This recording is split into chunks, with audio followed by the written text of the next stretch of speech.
हाँ प्यारे मित्रों,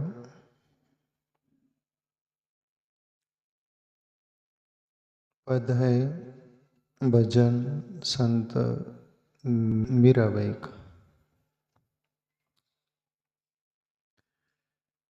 मीरा प्रभु को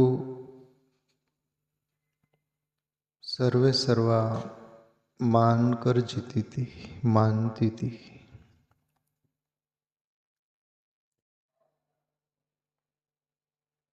मेरे तो गिरधर गोपाल दूसरों न कोई। इसका अर्थ साफ सुथरा होता है कि मेरे गिरधर गोपाल दूसरों न कोई, यानी मेरा परमात्मा ही, कृष्ण ही सब कुछ है, दूसरा कोई नहीं। और कभी भी भक्त का अंतकरण का परिचय, जीवन का परिचय ये है, वो परमात्मा को ही सर्वे सर्वा मानकर जीता है। इसलिए ही भक्त वो बनता है। प्यारे मित्रों,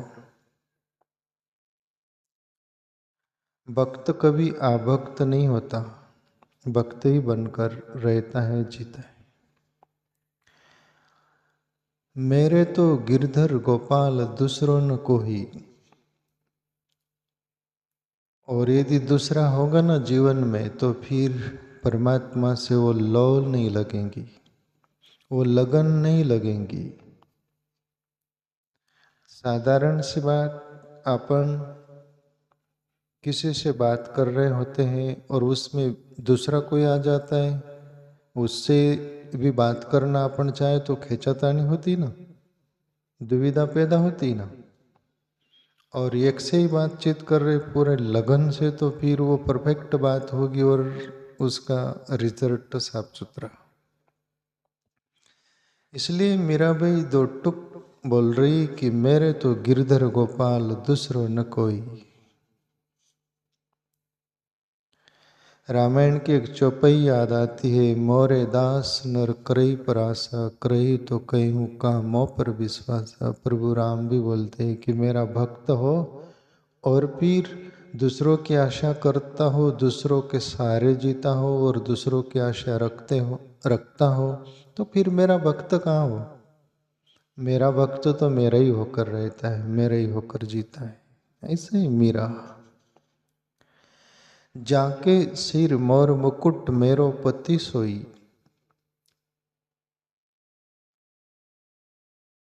बोले जिसके सिर पर मोर मुकुट है वही मेरा पति है। साफ सुथरा प्रभु श्री कृष्ण को पति मान रही मीरा, और बचपन से ही माँ की छाप गिर गई थी मीरा पर। उनके गांव में मीरा का घर जो था, पड़ोस में शादी हो रही थी, तो मीरा बोलती, छोटी बच्ची थी, 5, 7, 8, 10 वर्ष के अंदर रही होंगी। माँ से बोली, माँ ये घोड़े पर चढ़कर कौन आया है ये? बोले बेटी दूल्हा है ये, और वो पड़ोस की लड़की से शादी करने आया है और वो शादी करके लेके जाएगा, वो उसका पति होगा। मीरा बोली कि माँ फिर मेरा पति कौन? जैसे छोटे बच्चे होते हैं ना, माँ फिर मेरा पति कौन? माँ एक टालने के लिए बोल दी, तेरा पति कृष्ण। और मीरा डन मान ली कि ओके। तब से मीरा प्रभु श्री कृष्ण को पति भी मानती थी। राजा भोज के साथ जवानी में, वो जब उम्र हुई 18, 20, 19 वर्ष, जो भी शादी हुई राजा भोज के साथ, राणा के साथ। पर राणा भोज भी जानता था कि मीरा मीरा है, भक्त के हिसाब से ही व्यवहार करता तो किया। और फिर चंद दिन रहकर राजा भोज जो था उनका पति मीरा का, वो शांत हो गया था। फिर तो देवर और ननद ने बहुत परेशान किया, सास ने।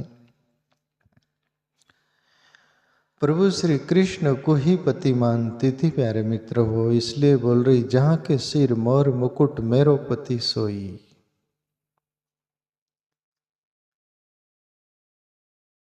और भक्त पति यानी मालिक का दर्जा परमात्मा को दे देता है। सुतीक्षण मुनि रामायण की एक चौपाई आती है ना, आशा अभिमान जय नहीं भोरे, मैं सेवक रघुपति पति मोरे।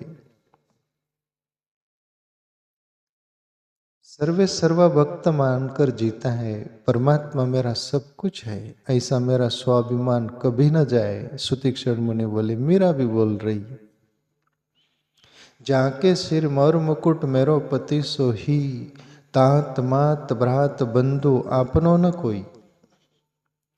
तात का अर्थ पिता होता है, मात का अर्थ माँ। बोले मेरे माँ बाप भी भगवान ही है, भ्राता भाई भी मेरा भगवान ही है, बंधु भी मेरा प्रभु श्री कृष्ण ही है, आपनो न कोई। गीता प्रेस की हर बुक्स छपती है ना प्यारे मित्रों, आप पहले पन्ने पर अक्षरशः देखोगे, देखने को मिलेगा, यह हकीकत है। तमेव माता च पिता तमेव तमेव बंधुस सखास तमेव तमेव विद्या द्रविणम तमेव तमेव सर्वम मम देव देवम। ये प्रत्येक बुक के पहले पन्ने पर रहता है। तमेव माता च पिता तमेव, प्रभु आप ही माँ है और पिता है हमारे, बंधु भाई भी, सका मित्र भी, गुरु भी आप, तमेव सर्वम मम देव, सब देवों का देव आप ही हो, आपके अलावा कुछ नहीं। ये भक्त की परिभाषा। मीरा बोल रही, तात मात ब्रात बंधु आपनो न कोई, मेरे तो गिरधर गोपाल दूसरो न कोई।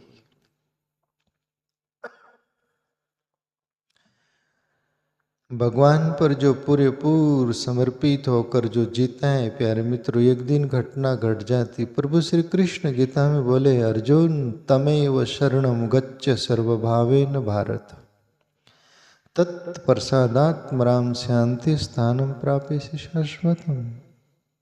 अर्जुन मुझे समर्पित होना,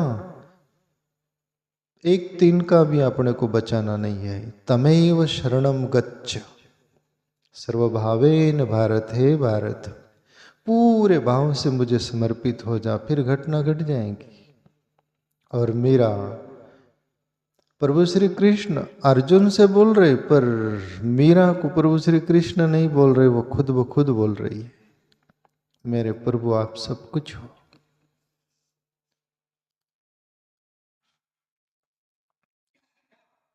छाड़ी दही कुल की कहानी कहाँ करिए है कोई,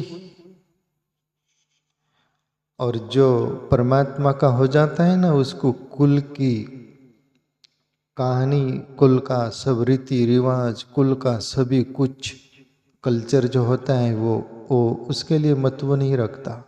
परमात्मा के लिए जो बलिदान करना हो वो कर देता है भक्त। घरदार छोड़ना हो, कुटुंब परिवार छोड़ना हो, सबको अलविदा करना हो तो कर देता है, पर परमात्मा को नहीं छोड़ता हो। इसलिए मीरा बोल रही, छाड़ी दे कुल की कहानी, सब कुल की रीति रिवाज, सब दुनिया, मेरा कुल का जो भी कुछ है मैं किनारा कर दी। कहाँ करी है कोई, कौन क्या करेगा, और तुमको करना हो कर लो, मुझे उसकी फिक्र नहीं। और भक्त वही है जो कुटुंब परिवार का, दुनिया का, सबकी फिक्र छोड़कर परमात्मा का हो जाए, वही भक्त। और मीरा के अंतकरण से ये निकल रही, इसलिए मीरा का नाम हर व्यक्ति के जुबान पर होता है। मीरा को हर कोई पुकारता है। जो पूरेपूर परमात्मा को समर्पित हो जाता है ना, फिर वो सबका प्यारा हो जाता है। इसलिए मीरा बोल रही, संतन ढिग बेटी बेटी लोक लाज खोई। अब संतों के साथ मीरा बैठती है, उठती है, संतों के सत्संग में रहती है मीरा, और संतन डिग बेटी बेटी लोक लाज खोई, और संतों का वो सत्संग सुनकर ईश्वर की याद में सब लोगों का लोकलाज चला गया, चला जाता है। लोकलाज यदि हो तो वो भक्ति कर नहीं सकता।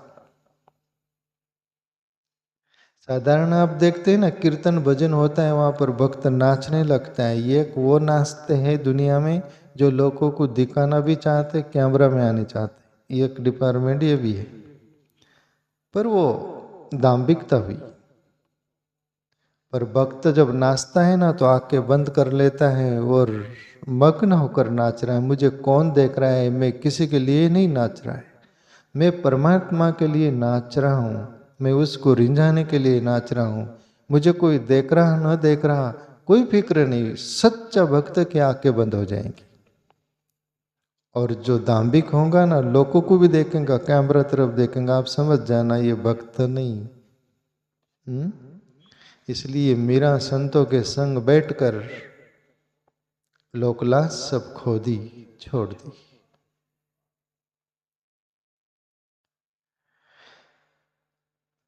आगे बोलते मीरा, चुनरी के किए टुक ओढ़लिनी लोई। मीरा की बातें सुनकर वैराग्य आएगा प्यारे मित्रों। हर कोई सज धज कर रहना चाहता है, वस्त्र पहनकर लोगों को दिखाना चाहता है कि हम रईस है, हम अमुक है, सुंदरता बताना चाहता है। पर मीरा राज घरियाणे की स्त्री थी, भक्त, और ईश्वर का रंग लग गया है। मीरा बोल रही, चुनरी के किए टुक। राजस्थान में अक्सर से चुनरी और घाघरा पहनते ना, तो चुनरी को फाड़ के दो टुकड़े कर दी और साइड कर दी और भगवे कपड़े पहन ली मीरा।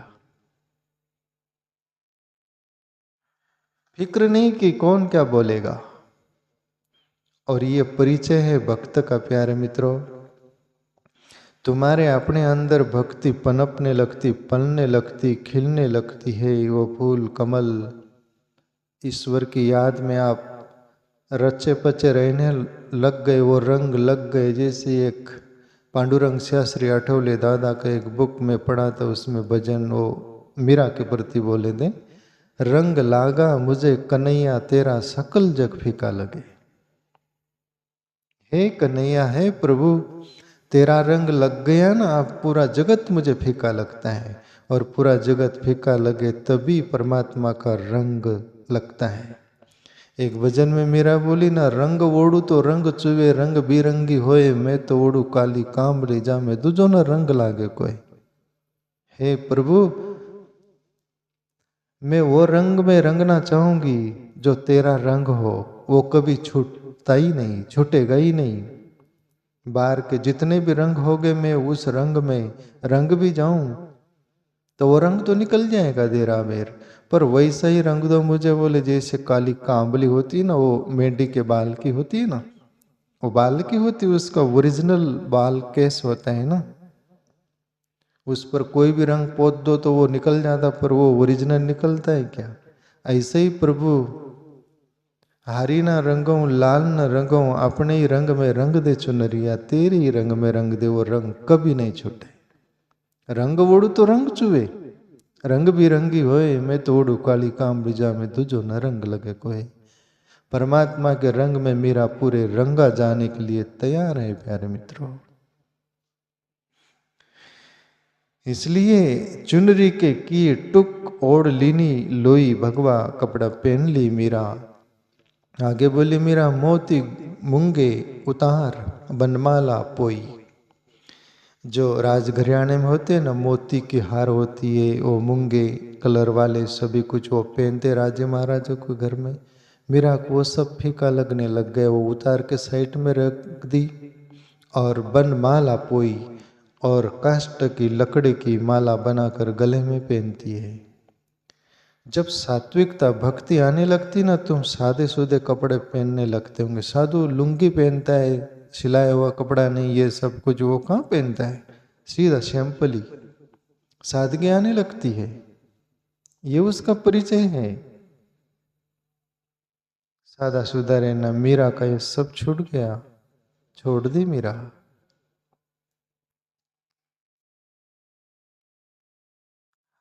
आसुवन जल साची साची प्रेम बेली बोई। और भक्ति जो करता है ना, स्वामी राम तीर्थ हिमालय में प्रोफेसर थे, साधु बन गए, हिमालय में घूमते, ग हंसता है, ग रोता है, पर दिल कहीं नहीं फंसता है। चिड़िया गाने सुनाते, भजन सुनाते, ऐसा बोलते हैं ना स्वामी राम तीर्थ बहुत सारा। प्रपात झरने जो है वो भजन सुना रही है, इस अंदाज में ग हंसता है, ग रोता है। कभी हंसी आती है ईश्वर की याद में, कभी रोना आता है। मीरा भी बोलती आंसुअन जल सच्ची सच्ची प्रेम बेली बोई।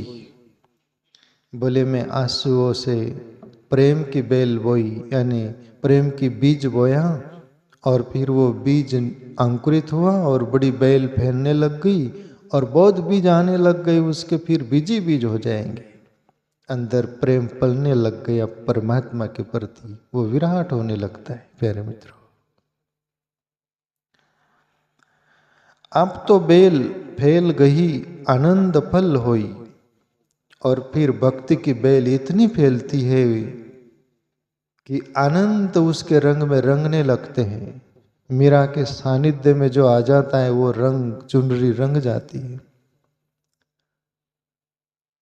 हर कोई भक्त भजन करता है, सत्संग करता है, जो भी कुछ वहां पर दुनिया झूमने लगती है। क्यों? वही है अनंत बेल बोई। एक मीरा की जोत क्या जल जाती है, जग जाती है, अनेकों की जोत जल जाती है और जग जाती है। दूध की मतनियां बड़े प्रेम से बिलोई, माकन जब काढ़ी लियो छाछ पियो कोई। बड़ी आध्यात्मिक ढंग से इसको समझे हम। बहुत साधारण शब्द मीरा प्रयोग कर रही, बाकी दृष्टांत अनुभव जैसा कि जीवन में समझने जैसा। दूध की मतनियां बड़े प्रेम से बिलोई।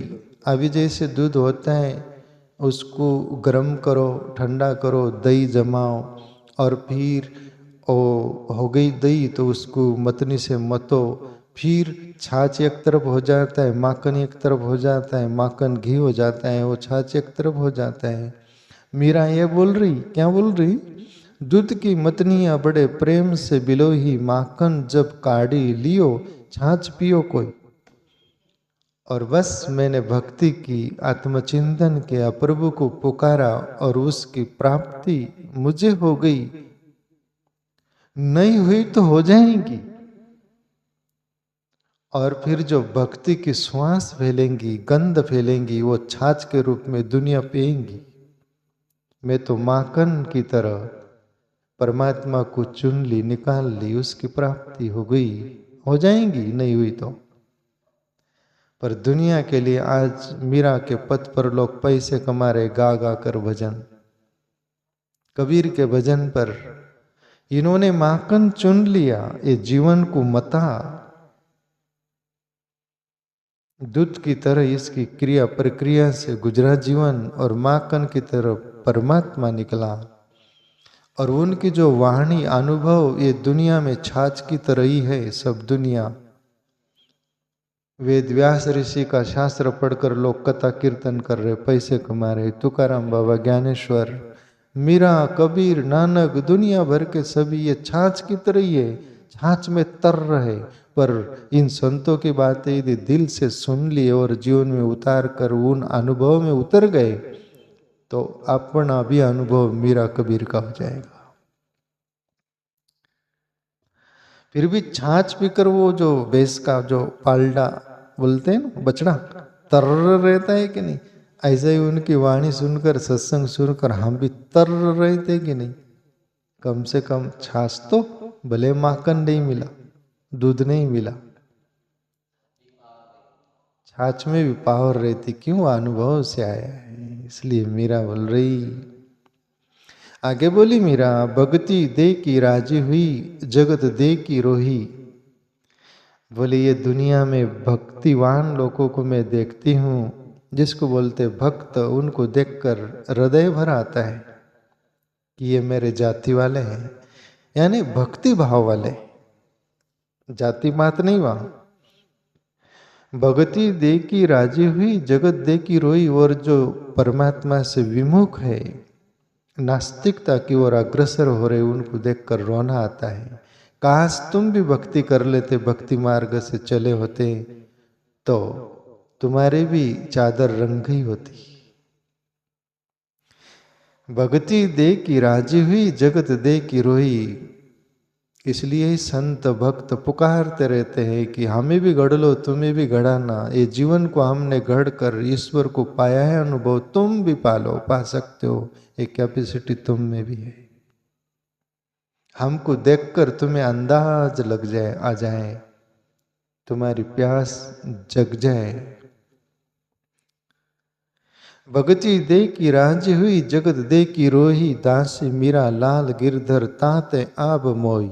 तारो अब मोई। प्रभु मैं आपकी दासी हूं, मीरा लाल गिरधर। और जो दास बनने को राजी हो जाता है ना, वो एक दिन मालिक हो जाता है। मीरा एक भजन में बोली हुई, प्रभु मोए चाकर राखो जी, चाकर रहेसु बाग लगासु, नित उठ दर्शन पासु। भाव भक्ति जागिरी पाऊं, चारों बाता सरसी। श्याम माने चाकर राखो जी, प्रभु मुझे चाकर यानी दास बना ले। मैं तेरा दीदार करती रहूंगी, रोज तुझे देखती रहूंगी, और मुझे तनख्वाहें क्या दोगे आप? भाव भक्ति जागिरी पाऊं। भाव और भक्ति ये मेरी जागिरी होंगी, यही मेरी तनख्वाह होगी, पगार होगी।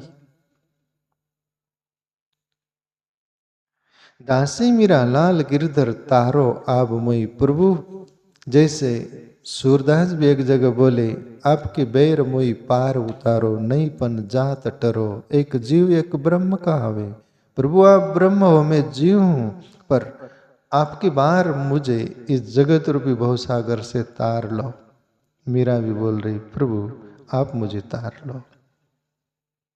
मीरा की तरह हमारी प्यास जग जाए प्यारे मित्रों। यही एक देशना होती है संतों की।